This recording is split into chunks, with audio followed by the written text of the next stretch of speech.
Hello, boys and girls. Welcome to what is my first recorded Zoom lesson on pointillism. So let's get started. I'm going to share my screen now. Fingers crossed this works. Perfect. Uh-oh. Don't want to end the meeting for you. All right, great. So let me tell you a little bit about myself first. I'm Miss Wood. And I go to the University of Scranton. I'm an up-and-coming senior. I love playing with my dog. His name is Tino. And I live with my family. So this is some of my artwork. If you can't tell, I love painting with watercolors. Specifically Day of the Dead I find very interesting. Those are those two middle photos.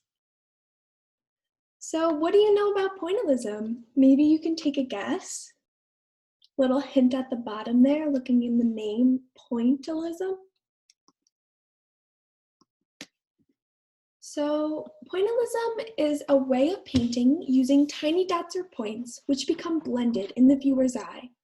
The dots are applied in patterns to form an image. So let's break down this definition. There we go. What does it mean to become blended in the viewer's eye? So the different colored dots work together to create one image. And what is a pattern? It's a repeated design.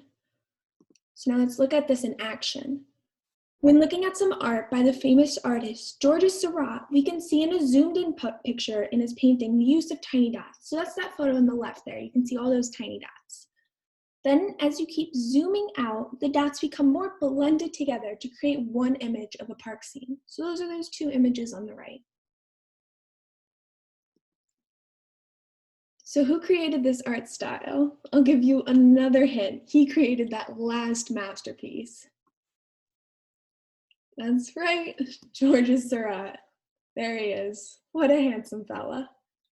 So this is some of his other artwork using pointillism. Now just take a moment and notice his use of the tiny dots. Awesome. So Georges is from France. Where in France do you think he's from? This is a map of France, so just look around. Whoop! If you guessed Paris, you are absolutely correct. Now think, what do you know about Paris, France? Now what you know about Paris, France might be completely different from the Paris Georges knew and created his artwork in. Georges lived during the Second Empire under the reign of Napoleon III, which is that man right there with the silly looking mustache, the nephew of the first Napoleon, who is notorious for conquering mass amounts of Europe, right? So Napoleon III gave France 2 decades of prosperity until it finally led to defeat in the Franco-German War, which you can see in that bottom right corner. But we're going to focus on that era of prosperity, those years where art flourished, right? So specifically in architecture. Well, let's get into inventions first. I'm sorry, I'm getting ahead of myself. I'm so excited. So during these decades of prosperity, we saw the invention of devices like the hairdryer and the 2-wheel bicycle, which we use today. All right, here it is. Here's the architecture of France during this time period. So architecture is the art of designing and constructing buildings. Now, what do you notice about these buildings? They're all very fancy, right? Napoleon III loved fancy buildings. I think that staircase in the middle is named after him for just being so outrageously fancy.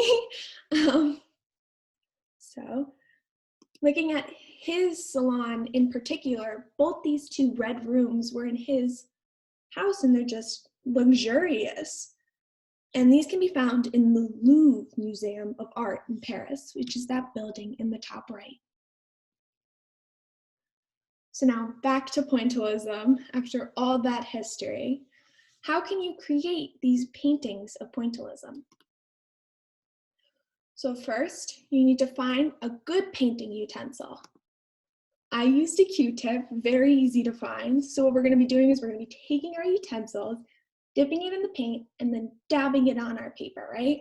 So I suggest if you're going to use your finger, you need washable paint, right? You're not going to want to be putting your finger in acrylic or oil paints. You'll be staining all your clothes. Your parents will not be happy. So first I printed out the photo I wanted to paint. I picked out this cute little guppy, but I challenge you to draw your own photo to paint. I personally am not the best drawer, but next time I do this, I'm absolutely going to challenge myself and draw my own.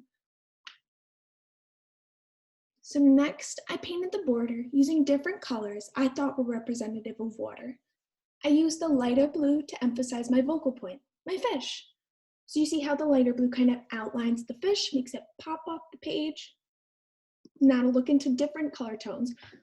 So say you're painting grass in your photo. You don't want to just dot green dots all over it. You want to use different variations, right? So you want to use green, yellow, blue, maybe brown, dark green. Change it up a little bit. Okay. So finally, I finished painting the rest of my fish. You can see I used some dark oranges, some light oranges, some yellows. So how did your painting come out? Let's think about it. It's important as artists that we give ourselves constructive criticism as well as recognize what we like about our art. So look at your artwork and think, what do you like? What don't you like? Or not what you don't like, what maybe you could have done better. Do you think there's room for improvement? Maybe your dots were too big, or you didn't use enough colors. That's 100% okay. I want you to keep trying. Now think about what you like about your painting. Make another painting. Maybe this time use one of your own drawings if you printed one out this time. And most importantly, practice makes perfect. I would love to see your completed artwork. With a parent's permission, take a photo of your painting and email it to me. I hope you enjoyed this lesson and are staying happy and healthy. So, I hope you guys love that. Make sure to get outside, get some fresh air, and keep painting, you little artists. Bye, boys and girls.